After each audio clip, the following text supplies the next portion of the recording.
કેસરીનો ક્રોધ નો સામે પણ હાવ બકરી જેવો થઈ ગયો, કારણ કે સિદ્ધિનું બળ. કેસરી કરુણાવત કીધા, હાથે સાબુ વસિયર લીધા. એ સવારે હાલતા હાલતા સંત જ્ઞાનેશ્વર ને મળવા માટે જાય છે. એક માણસ ને મોર મોકલી દીધો કે જાઓ સંત જ્ઞાનેશ્વર ને નિવૃત્તિનાથ ને બધાને કહો કે અમારા ગુરુદેવ શાનદેવ સિંહ ની સવારી અને સર્પનો કોરડો કરી તમને મળવા માટે આવે.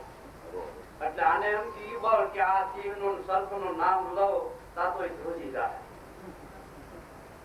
એટલે માણસે આવીને વાત કરી. નિવૃત્તિનાથ, જ્ઞાનદેવ, સોપાનદેવ ને મુક્તાબાઈ ચારે ભાંડોડા પોતાના બાવડા પાસે ઓટલા ઉપર બેઠા છે, સત્સંગની વાતો કરે. શાનદેવ નો માણસ આવ્યો કે બાપુ આમંત્રણ લઈને આવો. કે શું વળે? કે અમારા ગુરુદેવ શાનદેવ સિંહ ની સવારી સર્પનો કોરડો કરી તમને મળવા માટે આવે છે.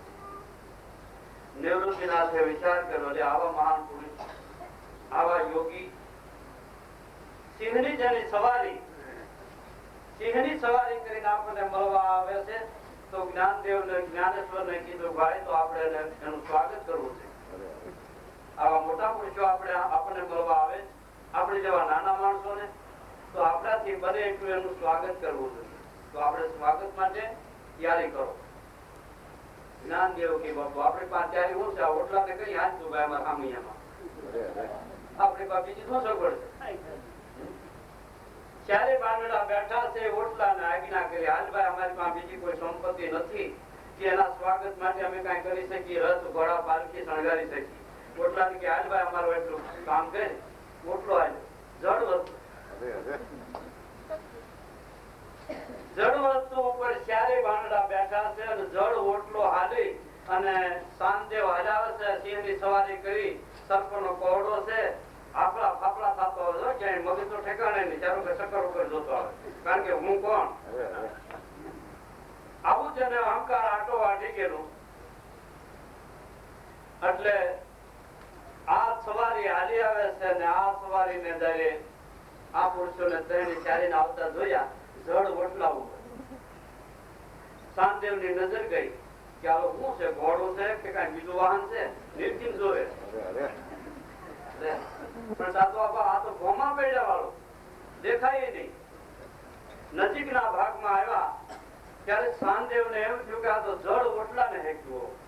મારા હથિયાર પડી ગયા, સિદ્ધિના બળના હથિયારો પડી ગયા હાથમાં. અરે ગમે એવું સિંહ જેવું પ્રાણી તો છે તો ચેતન ને, આ ચેતન ઉપર મેં સત્તા ચલાવી છે, આને જળ ઉપર ચલાવી. ખરેખર આ તો કોઈ મારાથી શ્રેષ્ઠ માં શ્રેષ્ઠ કોઈ યોગી પણ છતાંય ભાઈ આટલું બધું સિદ્ધિ નું બળ એટલે રસ્તો થોડો હાકી કઈ. એટલે સિંહ ની સવારી ઉપર થી ઉતર્યા, બધા ઓટલા ઉપર થી ઉતર્યા, એકાબીજા પ્રેમથી મળ્યા. પધારો પધારો, તમે તો આવા મહાન વિભૂતિઓ અમારા જેવા નાના નાના બાળકો ની સંભાળ લેવા આવો તો અમારા વિવેકમાં જ લાંબો કરી દઈએ. ઘણી ખીચડી ખતબતી હતી. ગમે એવો માણસ, અરે મારા બાપલા જરા કામ કયો, હાથ જોડી પગે લાગો તો હાવ તાડી પડી જાય ને. સુંદ નવાની કડા તાડી થઈ ગઈ, એમ આપડી કરવી હોય તો થાય, નાગલાની કરવી હોય તો થાય, પણ દાણો નાખતા આવડવું જોઈએ તો થાય. આટલા વિવેકના શબ્દો સાંભળ્યા તો શાનદેવ નો બધો ગરબો બધો શાંત પડી ગયો. રે આને મારે શું કેવું? આ યોગી બાળકને શું કેવું? ઘેરે લઈ જાય શાનદેવ.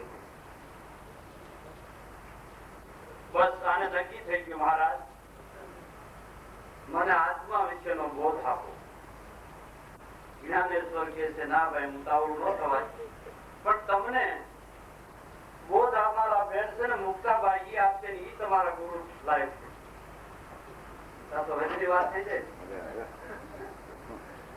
મુક્તાબાઈ નાની એવી છોકરી અને ઈ આને ઉપદેશ આપશે ને આ 80-90 ગતિ કરી ગયો અને સિદ્ધિઓના બળનો કોઈ પાર નહીં અને ફોટો નો પડે. આવી નાની દીકરી પાસે ગુરુ દીક્ષા લેવી છતાંય જ્ઞાનદેવે ઈ સમજાવી, કીધું ભાઈ તમારા ગુરુ લાયક તો અમારા બેન મુક્તાબેન છે, ઈ તમને સમજાય અને ઈ તમને જ્ઞાન પાઠ આપશે.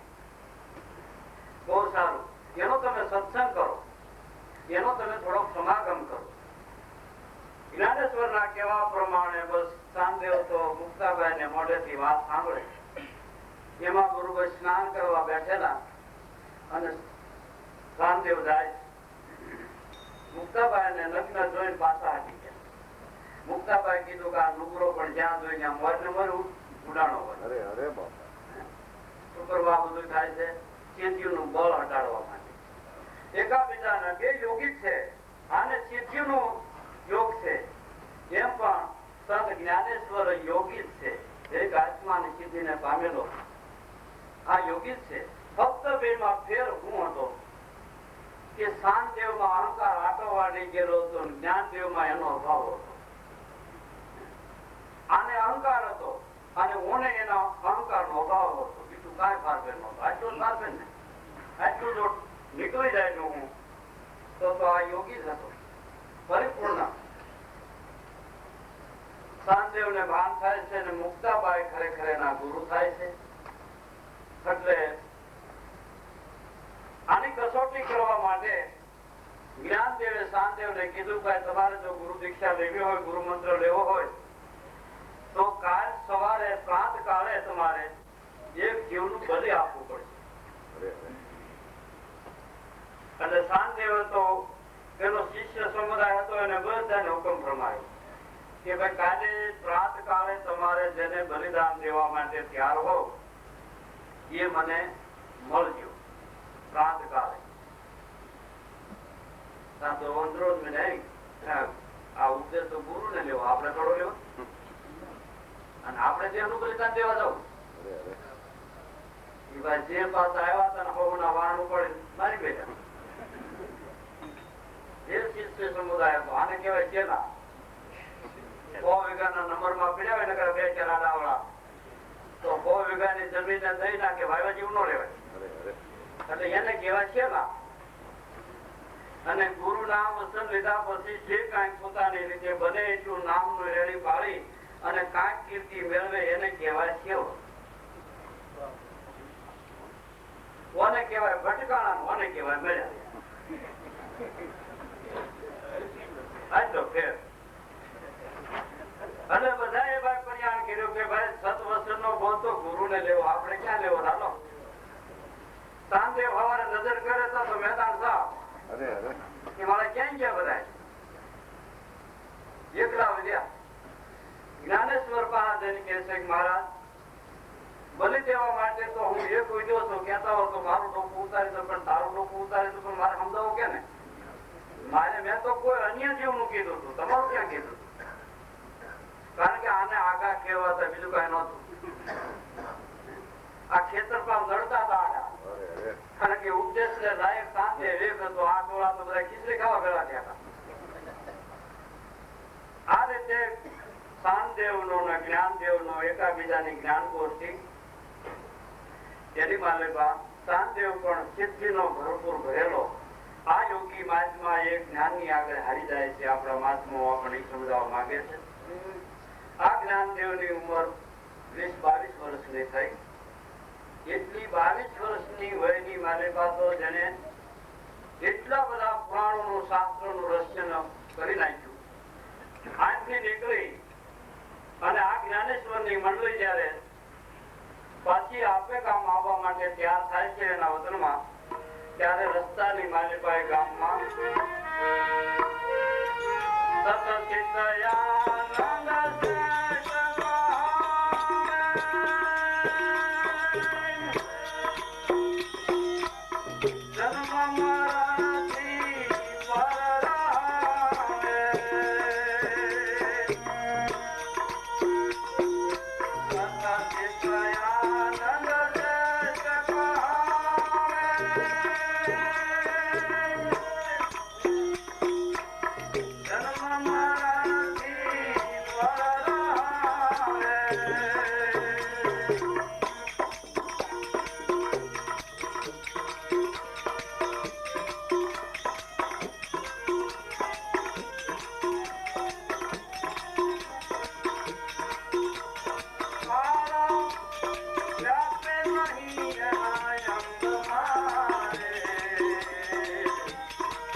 રસ્તામાં હાલ્યા નાનું ગામ આવ્યું, કોઈ બાઈ પોતે પતિવ્રતા ધર્મનું પાલન કરનારી એનો પતિદેવ મરી ગયો. અતિશય કલ્પાત કરે છે, રુદન કરે છે. સંત જ્ઞાનેશ્વર ની મંડળી આવે છે. આ અતિશય કલ્પાત, આ દેકારો એટલે આને પૂછ્યું કે આટલું બધું હું ગામમાં કે ભાઈ કોઈ બાઈ નો ઘરવાળો વયો ગયો છે ને અતિશય કલ્પાત કરે છે, રુદન કરે છે. સંત જ્ઞાનેશ્વર ની મંડળી જાય, જઈને પૂછ્યું કે ભાઈ શું થયું છે આ બધું? કે બાઈ રાંડી છે એટલે એના ધણીનો પાછળ એટલો બધો ઓલો પાસ છે કે આનું નામ શું? આ પુરુષ નું નામ શું? તો કે આનું નામ સત ચિત આનંદ. દરેક જ્ઞાનેશ્વર કે સત ચિત આનંદ ને કોઈ દી ત્રણકાળમાં મરણ હોય જ નહીં. એ તો અખંડાનંદ, ઈ થોડું કોઈ દી મળે અને ઈ કોઈ દી કાળ થી ભય થી બીવે કરો. આને કોઈ દી મરણ ન આવે. ખોટી વાત કે હા બાપુ પણ હાચી, પણ ઈ કોઈને મરેલા માનતા હોય એને છે, વેડાને શું છે? ખોટી વાત છે. આને કોઈ દી મરણ ન આવે અને મૃત્યુ ન આવે. કે બાપુ સાચી વાત છે. આ ભાઈ રાંડી છે, એનો ધણી વયો ગયો છે. પાસે જઈને જોયું કે ભાઈ તારું સ્વરૂપ તો અખંડાનંદ છે, ઈ એને કોઈ દી મરણ આવે એનું નામ તો સત ચિત આનંદ. સત ચિત આનંદ કોઈ વ્યક્તિ નહીં હોય, તમારું નિજાનંદ સ્વરૂપ, તમારો સ્વ અનુભવ નું સ્વરૂપ. વાણી નો પૂગે વેખરી, વેદ નો પૂગે ચાર, ગુરુગમ જ્ઞાન ને ગ્રહી લો ને એમાં તો ઉઠે અનુભવ લગા. આપણે નક્કી માનજો કે આપણો થોડો યોગ આપણે સધારણો છે તો જ આપણું મન આપણે બેહવાય. તો આટલું મન આપણું વંશ છે એ નક્કી માનજો. હવે આગળ હાલશું તો હજી આગળ આપણને કઈક મળશે ખરું. એટલે આટલેથી પી ન જવું, હાર ન થવું કે ડરી ન જવું. કેમ કે આટલું મન ને તમે વંશ કર્યું છે તો સાબિત છે. નકર કાંટના ચાર થવા આવ્યા તમે સુના જાઓ અને બેહવાય જી નો બેહવાય જી. આ સત ચેત આનંદ ને જીવનદાન આપે છે સંત જ્ઞાનેશ્વર, એને સંગાતે રાખે. જ્ઞાનેશ્વર મહારાજ કહેતા ગયા અને સત ચેત આનંદ લખતા ગયા. આ લખાણ આખી જ્ઞાનેશ્વર ગીતા, બીજા અનેક પુરાણો લખી અને આ સંત જ્ઞાનેશ્વરે 22 વર્ષની વયે આ બધી એની માયા હકેલી છે. 22 વર્ષની વયે 2 વર્ષને અંતરે શ્યારી ભાંડોળાનો જન્મ છે. 1195 ની માલિકા નિવૃત્તિનાથ નો જન્મ થાય છે. 1197 ની માલિકા જ્ઞાનેશ્વર નો જન્મ છે. 1199 ની સાલમાં સોપાનદેવ નો જન્મ છે. 101 વર્ષનો 1201 ની સાલમાં મુક્તાબાઈ નો જન્મ. શ્યારી ભાંડોળાનો જન્મ 2 વર્ષના અંતરે 12 વર્ષની વયે સંત જ્ઞાનેશ્વર સમાધિ લઈ લે છે.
પોત છોડ્યો ત્યારે સર્વના સાથમાં આવી 22 વર્ષની વયે સંત જ્ઞાનેશ્વર સમાધિ લઈ છે.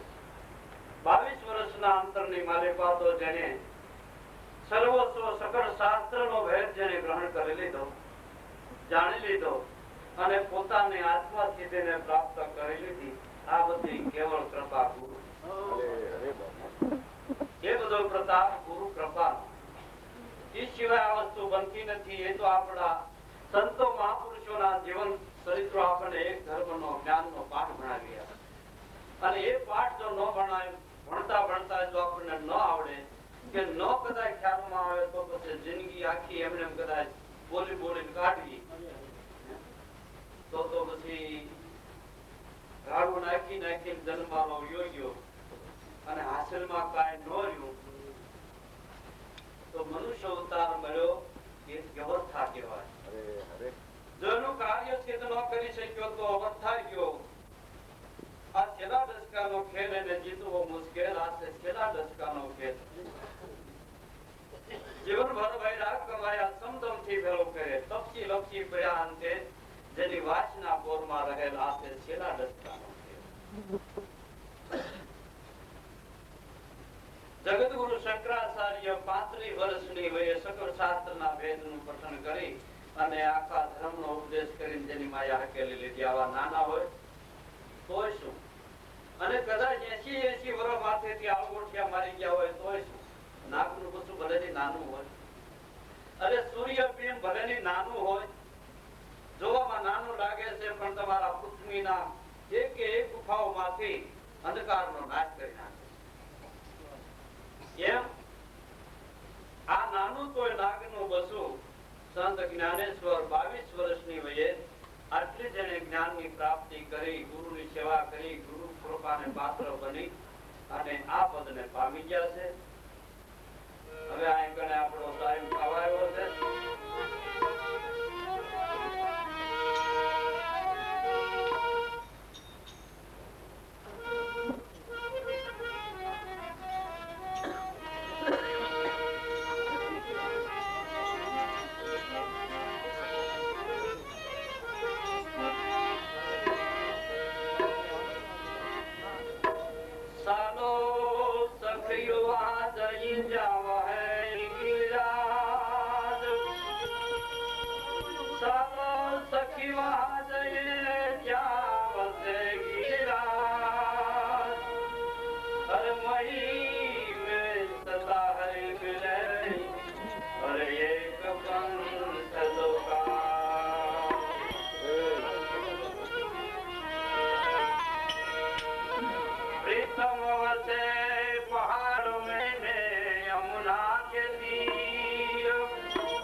પેલો પિયાલો મારા